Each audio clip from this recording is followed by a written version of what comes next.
ఈరోజు నేను ఉదయం 5 గంటలకు లేచానండి. 5 గంటలకు చూసారా అన్నీ ఎలాగుందో అండి బయటంతా. మా అపార్ట్మెంట్ బయట వాకిలండి.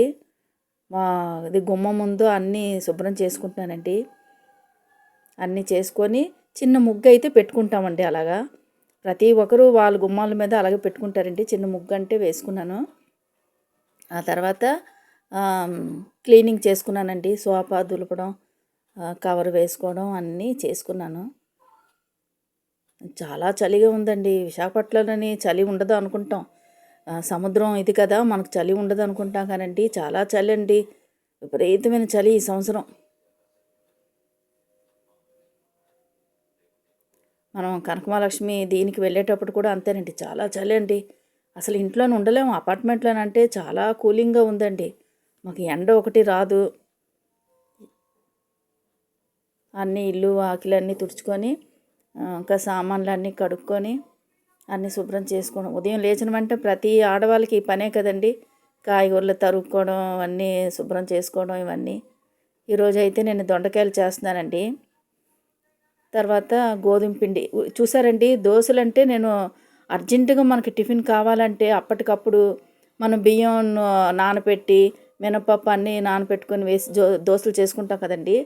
అట్లా కాకుండా ఈ ఉట్టి కేవలం మనం ఉన్న పిండితోనే గోధుమ పిండి అండి. అసలు మా చెల్లి వాళ్ళు అంటారు, అక్క గోధుమ పిండితో దోశలు రాదా అంటారు. అలాంటిది నేను గోధుమ పిండితోనే ఇవాళ దోశలు చేస్తున్నానండి.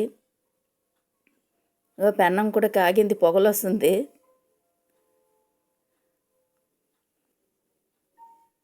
గోధుమ పిండితో ఎలా చేస్తావు అక్క దోశలు అంటారు.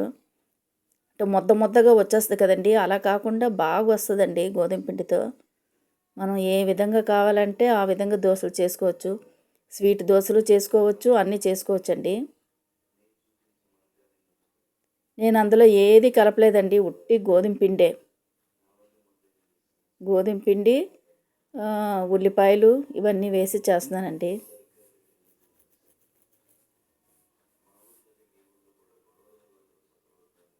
ఇందులో మనం స్వీట్ దోశలు కూడా వేసుకోవచ్చండి.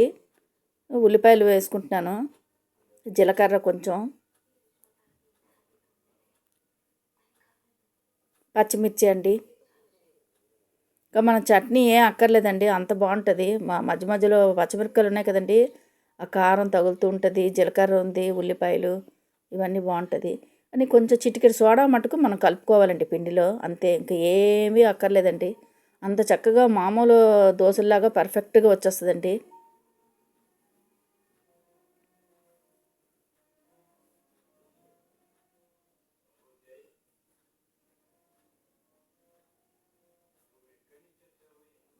కొంచెం దోశలు అయ్యేటప్పుడు మటుకు దోశలు మనం వేసుకుంటాం కదండి, వేసుకునేటప్పుడు మూత పెట్టుకోవాలండి. మూత పెట్టుకొని ఆ తర్వాత మళ్ళీ తిరగవేసుకోవాలి, అంతేనండి. దోశలు కరెక్ట్గా పర్ఫెక్ట్గా ఇదైపోద్ది, కుక్ అయిపోద్ది.